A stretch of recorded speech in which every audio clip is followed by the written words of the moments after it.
Assalamualaikum warahmatullahi wabarakatuh. Salam sehat untuk semuanya. Semoga selalu dijauhkan dari wabah virus COVID-19. Dan jangan lupa sebelum masuk rumah, setelah dari luar, cuci tangan yang bersih. Semua yang kira-kira kontak dengan dunia luar rumah segera dibersihkan. Itu untuk menjaga diri kita dan keluarga kita yang ada di rumah. Dan untuk pendengar dongeng tengah malam, jangan lupa subscribe, like, komentarnya yang membangun ya, untuk kemajuan dongeng tengah malam.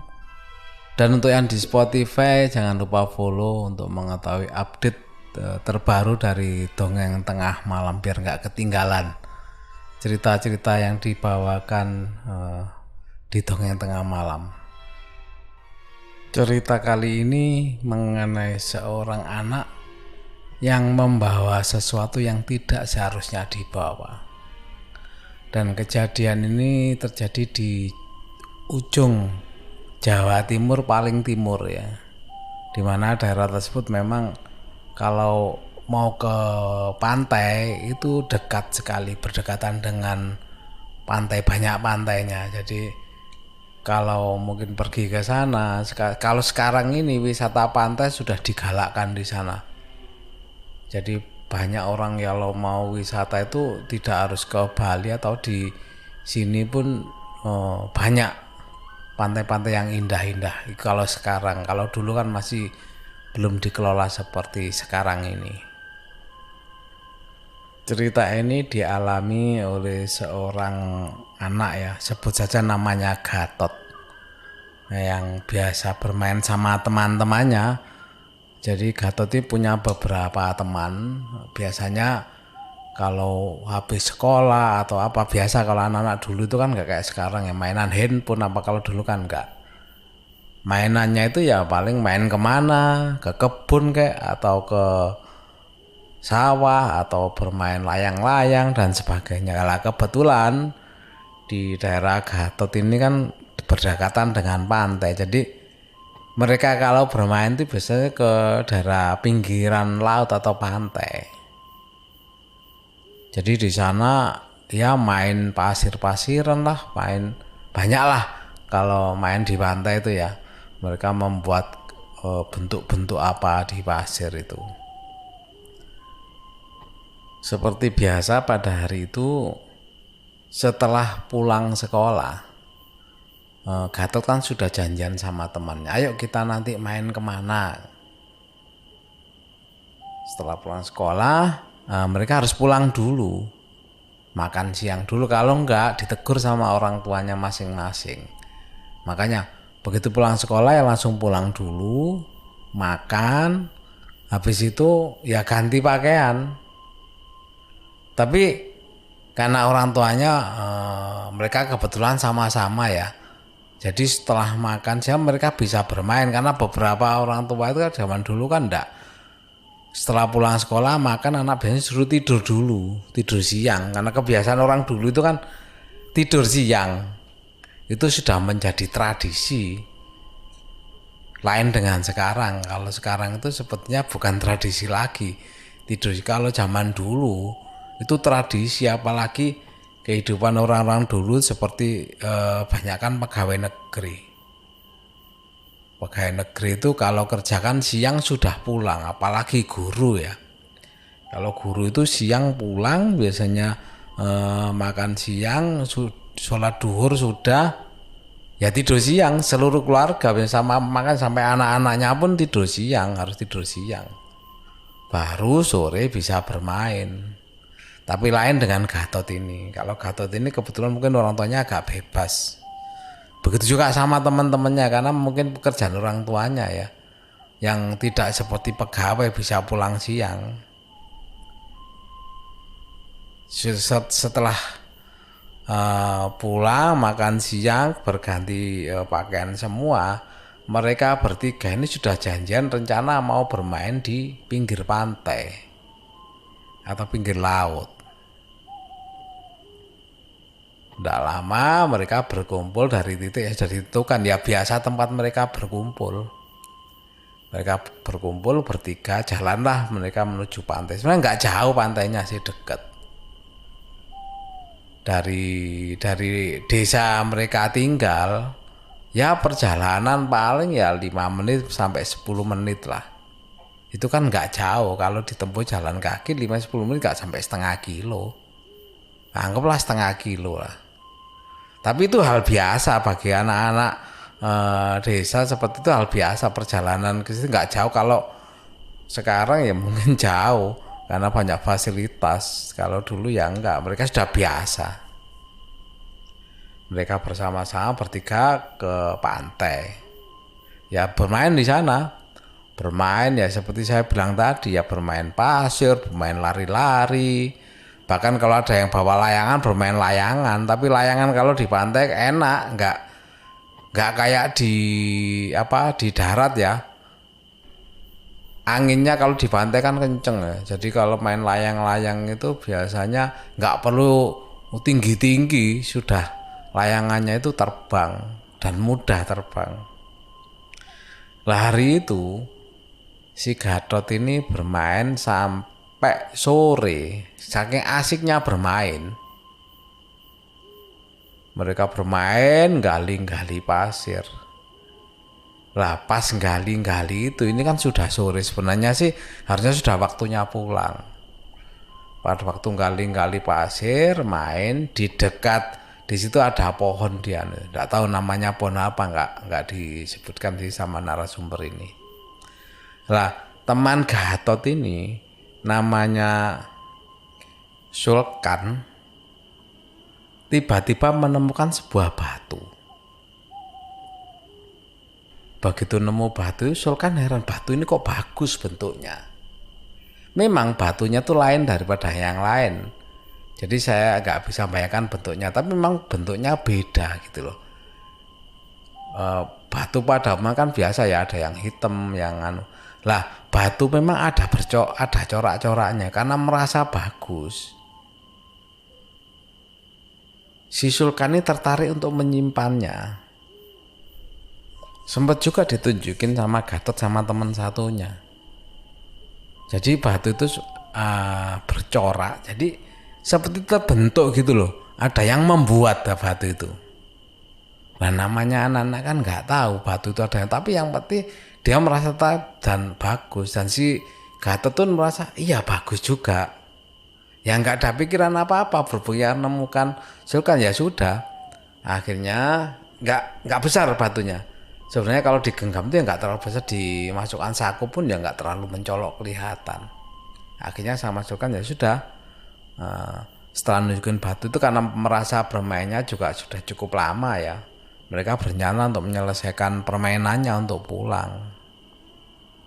Sama Sulkan, batu itu akhirnya dimasukkan saku, disimpan dibawa pulang ya sudah. Akhirnya mereka bertiga pulang dan sudah sore. Singkat cerita, sampai di rumah ya sudah seperti biasa, di rumah mandi-mandi, istirahat dan belajar dan sebagainya, terus diri sampai keesokan paginya. Lah keesokan paginya rutinitas seperti biasa, anak-anak kan berangkat sekolah pagi. Gatot berangkat sekolah, sampai di sekolah ternyata si Sulkan ini nggak kelihatan. Kayaknya nggak masuk sekolah si Sulkan ini. Nah Gatot bertanya-tanya, loh Sulkan kenapa gak sekolah? Soalnya kemarin kan lagi main bersama-sama, sama Sulkan sama teman satunya. Sempat ditanyain sama Gatot sama temennya yang lainnya itu, lihat Sulkan nggak? Dan nggak ada yang lihat. Dan nggak ada pemberitahuan dia nggak masuk karena apa? Karena biasanya kalau di sekolah dulu itu jarang, kalau sekarang ini kan pakai gadget ya, nyampaikan kalau lagi sakit atau apa. Kalau dulu kan nggak disampaikan lewat surat, tapi surat ini kalau nggak ada yang ngantarkan juga nggak sampai sekolahan kalau orang tuanya nggak bisa mengantarkan. Ya nggak ada yang tahu kenapa dia nggak masuk sekolah. Ya dianggap alpa nggak masuk gitu aja. Sampai perjalanan pelajaran berlalu dan Sulkan memang nggak kelihatan. Sampai pulang sekolah karena nggak ketemu sama Sulkan, Gatot ngajak temennya yang bermain kemarin itu. Dia berencana gimana kalau kita ke rumahnya Sulkan, kenapa hari ini kok nggak masuk? Dan temennya mengiyakan, yes, ayo kita jalan ke rumahnya Sulkan aja sekalian pulang sekolah ini. Akhirnya mereka sepakat berdua menuju ke rumahnya Sulkan. Sampai di rumahnya Sulkan, diketok-ketok, ternyata ada orang tuanya. Loh, Gatot, kata ibunya Sulkan. Sulkannya ada, Bu.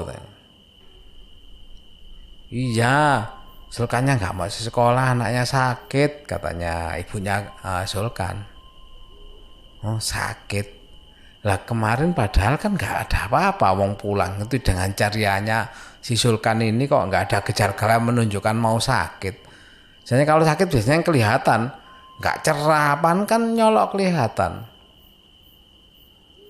Sempat ibunya cerita kemarin, jadi kemarin habis pulang bermain, nggak apa-apa si Sulkan ini. Sampai pada malam dia tidur, tengah malam ini Gatot katanya geru-geru, itu istilah orang Jawa. Geru-geru itu apa ya? Jadi tengah malam di tengah lelapnya dia tidur, dia itu seperti berteriak-teriak ketakutan. Jadi orang ketakutan itu gimana ya? Ya kan seperti mimpi ketakutan gitu loh.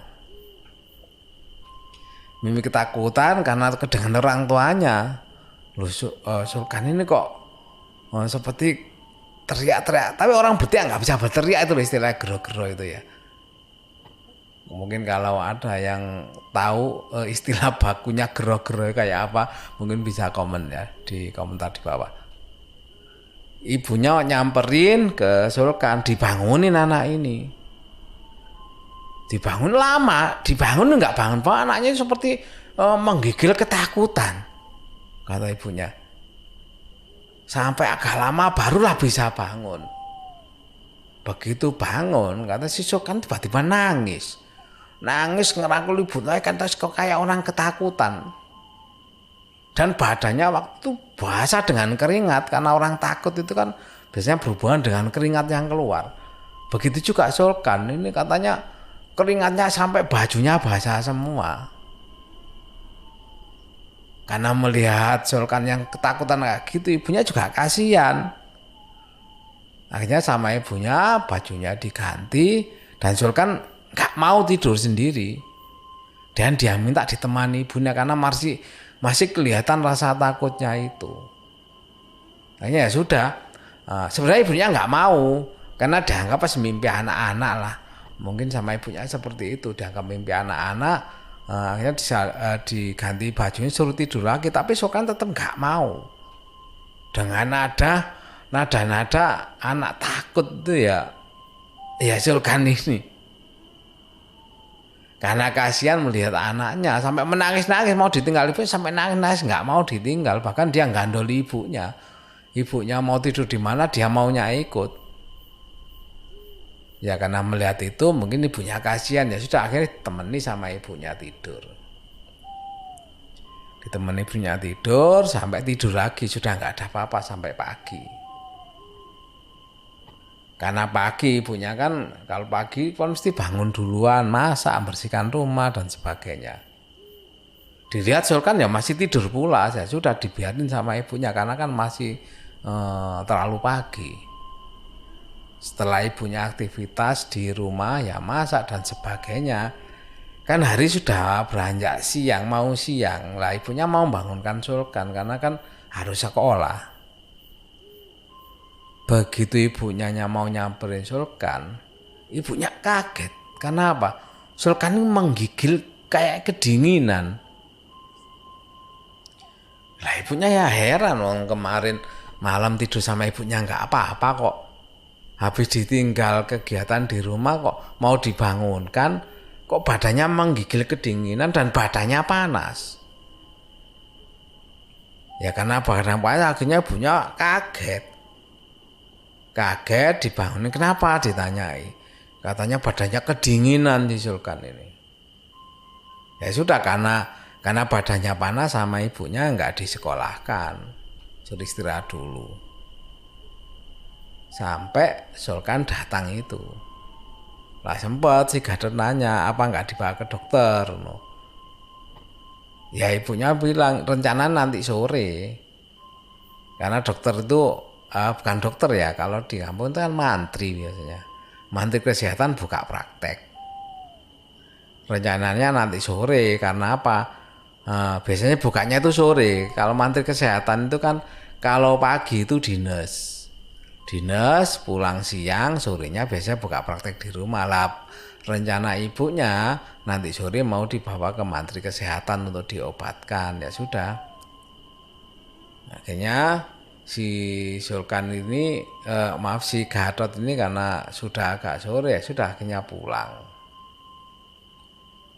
meninggalkan Sulkan.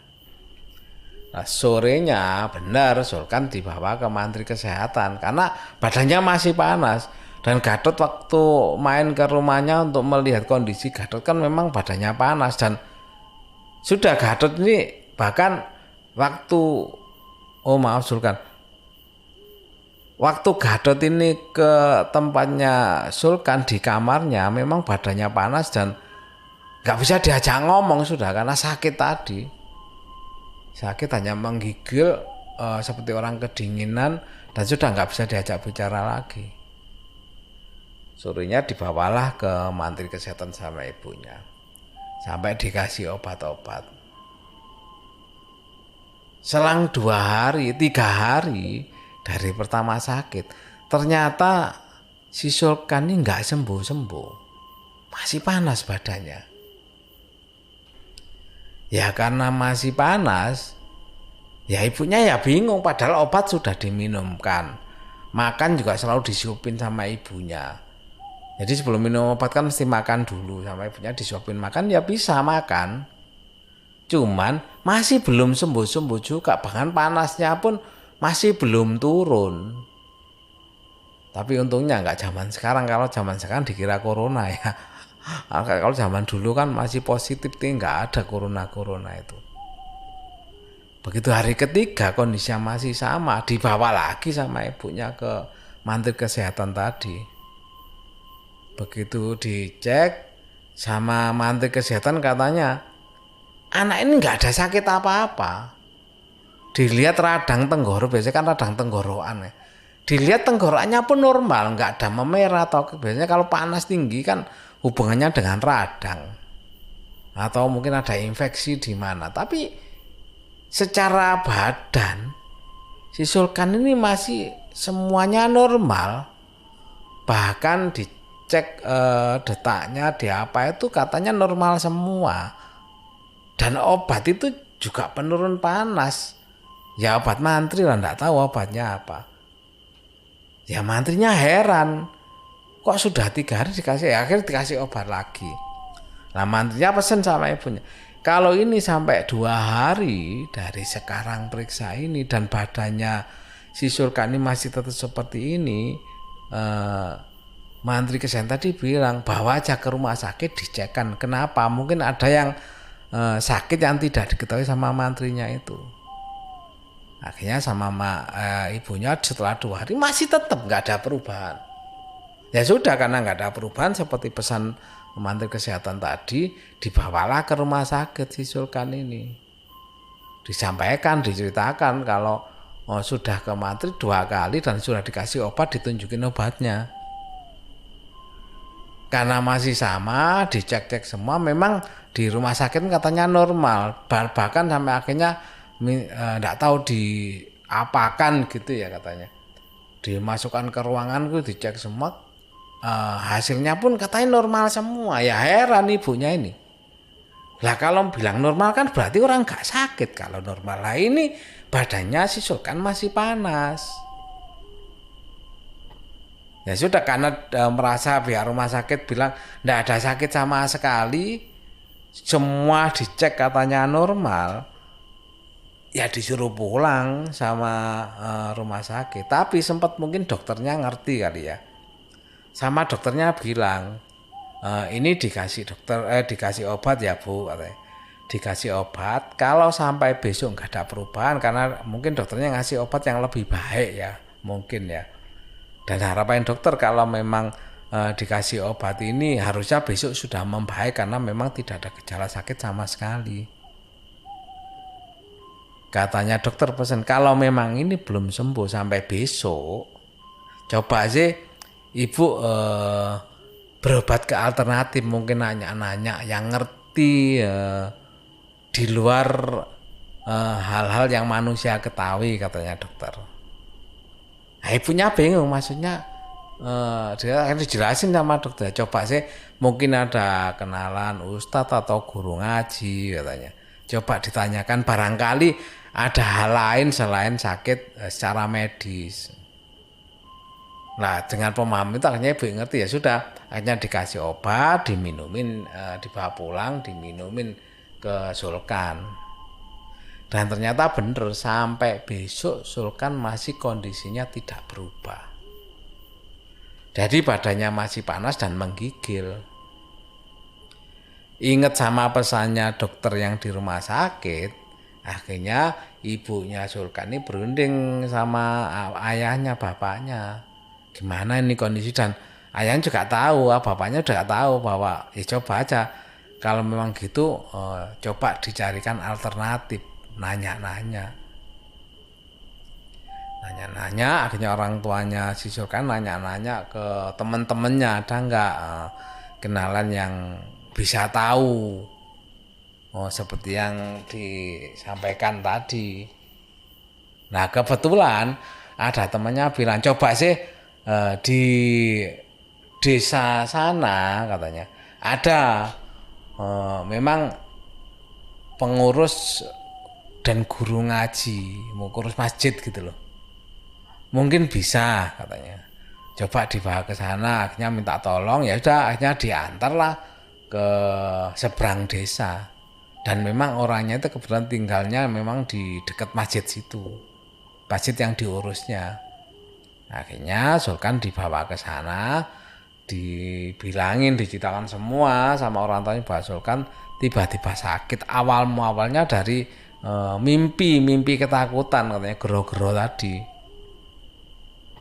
Ya sudah, sama kita sebut ustadz aja ya, sama Pak Ustadz ini coba sih suruh istirahat dulu anaknya. Akhirnya diistirahatkan di kursi yang panjang, di situ ditidurkan sama Ustadz. Kayaknya aja tunggu ya, saya tak masuk dulu. Akhirnya Ustadznya masuk, orang tua Sulkan masukkan, dan yang ngantar nunggu di ruang tamu. Nunggu kira-kira lebih kurang hampir 10 menit ya.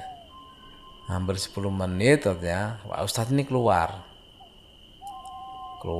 akhirnya berbincang-bincang sebentar, nanya sama orang tua Sulkan, sebelum sakit Sulkan ini kemana. Ibunya juga akhirnya cerita bahwa sebelum sakit, bahwa si Sulkan ini bermain sama teman-temannya, ya main seperti biasa. Ada hal yang aneh nggak Sulkan sehabis main itu?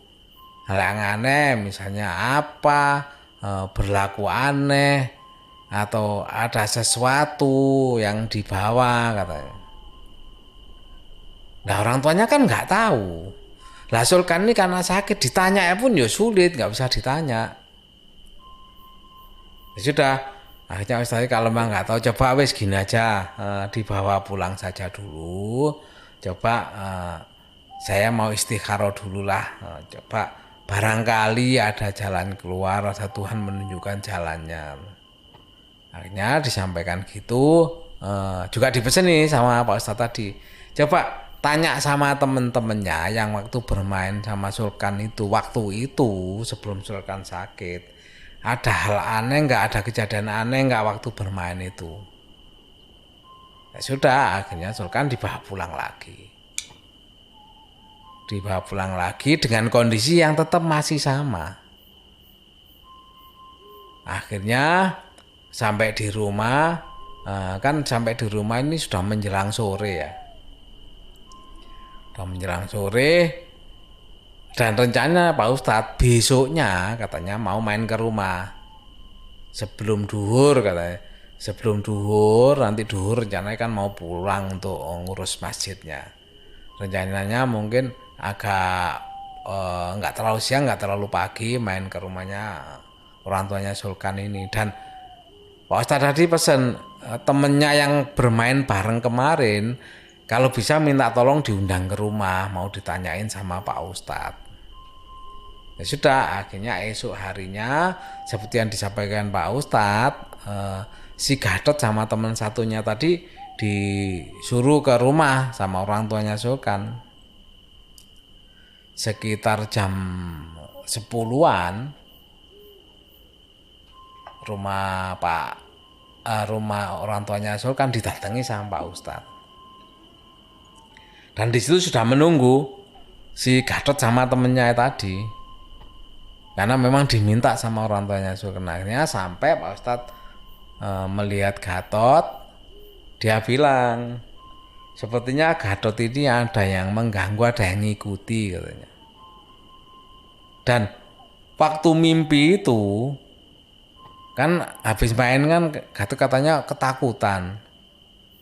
Pak Ustadz bilang bahwa si Sulkan ini didatangi sama dunia lain lah, anggap makhluk lain yang minta sesuatu dari Sulkan. Dan apa itu tidak tahu Pak Ustadz ini. Akhirnya ditanyai lah si Gatot sama temannya ini. Tot, kamu inget-inget ya, waktu kamu main Sulkan kemarin sebelum Sulkan sakit, ada sesuatu yang aneh nggak sama Sulkan? Sesuatu yang aneh, nggak tahu bermain di mana atau merusakkan sesuatu atau apa?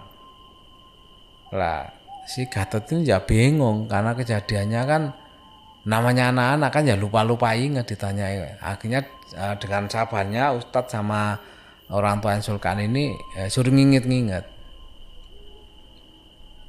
Setelah lama mikir barulah ingat si Gatot ini bahwa sebelum pulang Gatot ini katanya menemukan sebuah batu.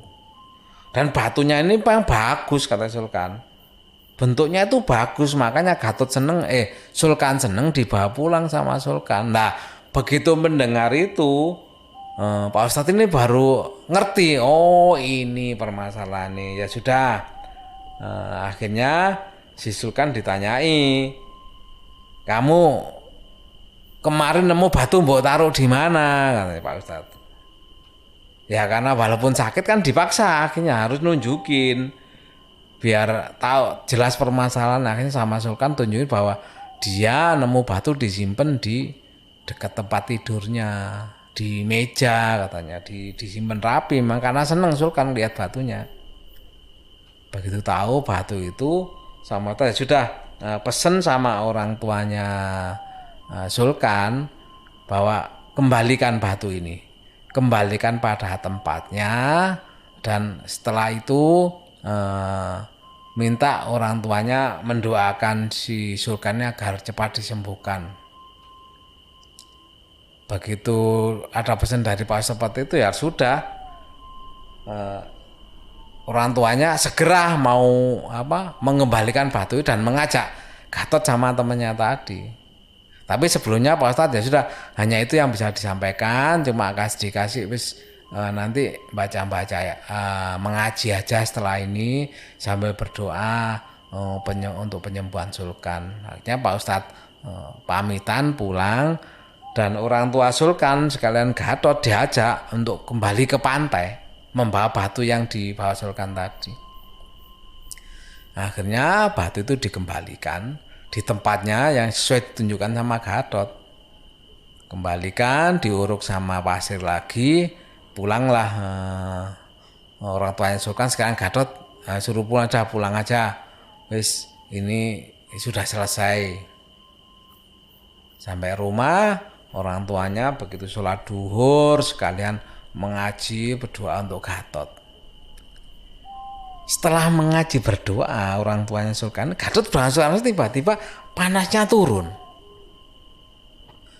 Nah orang tuanya melihat itu ya senang, alhamdulillah ya Allah. Nggak tahu karena apa, Allah alam ya, karena batu atau enggak. Yang pasti begitu berdoa itu akhirnya Gatot Sulkan berangsur sembuh dan badannya pun menurun panasnya. Sampai asar, sampai maghrib. Setelah habis maghrib baru Sulkan itu seger badannya. Panasnya hilang cuma karena habis sakit ya. Masih lemes gitu loh. Akhirnya lemes gitu, kan tapi kan badannya sudah enak, dijak ngobrol sudah nyambung. Akhirnya kan sudah baik kan orang tua nanya, kamu kemarin sakit, katanya orang tuanya Sulkan. Kenapa kamu kok sampai mimpi gitu? Akhirnya Sulkan cerita bahwa pada waktu malam pertama sebelum sakit, Bapak Sulkan tuh mimpi didatangi seseorang, dia nggak bisa gambarkan bentuknya karena apa? Sulkan masa sudah takut, untuk melihatnya aja takut. Dan orang itu katanya dengan seperti orang marah gitu loh, marah ke Sulkan, kayaknya itu berani-berani mengganggu punyanya dia. Hanya itu yang pesan disampaikan. Rasul kan nggak tahu mengganggu apa gitu loh, nggak tahu yang dimaksud mengganggu. Dan itu berlangsung selama Sulkan sakit katanya. Tiap malam itu didatangi sampai Sulkan itu katanya nggak bisa bergerak, kayak yang ada hanya rasa takut dan menggigil ketakutan.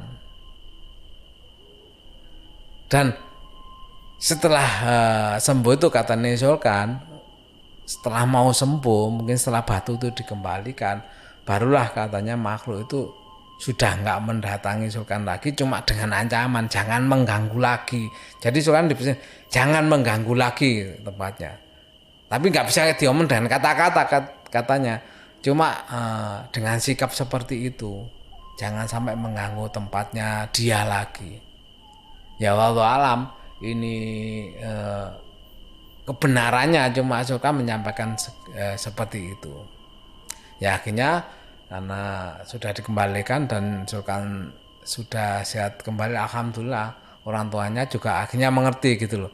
Jadi janganlah kita mengganggu dari kehidupan lain, karena Sulkan ini kan juga nggak tahu bahwa itu mengganggu dia mengambil barang yang bukan barang miliknya, itu kan nggak tahu juga. Akhirnya alhamdulillah berakhir dengan Sulkan sembuh sehat seperti sedia kala, dan sakitnya berlangsung sudah sekitar 1 mingguan. Sulkan masa sakit situ. Ya alhamdulillah akhirnya semua seneng, dan orang tuanya Sulkan dan Sulkan sendiri mungkin dapat pelajaran bahwa tidak boleh mengganggu atau mengambil barang yang mungkin bukan haknya ya. Ini mungkin pesan kepada kita semua lah, jangan ingin memiliki sesuatu yang bukan hak kita, karena kita sudah punya hak sendiri, dan mungkin haknya mereka sendiri juga. Jangan kita bernafsu untuk memiliki hak orang lain. Itu aja mungkin pesan yang disampaikan ya, mungkin ya. Itu yang pendapat saya maksudnya. Yaitu tadi cerita mengenai batu yang nggak tahu, tidak dengan sengaja diambil, ternyata membawa akibat yang kurang baik terhadap seseorang. Mudah-mudahan semua mendapat perlindungan dari Tuhan, tidak ada gangguan apapun dari tempat lain, karena kuatkanlah dengan doa biar kita selalu dilindungi dan dekatkan selalu diri pada Tuhan yang Maha Esa pencipta kita. Amin. Terima kasih telah mendengarkan dongeng tengah malam. Semoga bisa dijadikan pelajaran bagi kita semua bahwa hidup ini berdampingan dan kita tidak boleh saling mengganggu satu sama lain. Terima kasih, saya akhiri. Wassalamualaikum warahmatullahi wabarakatuh.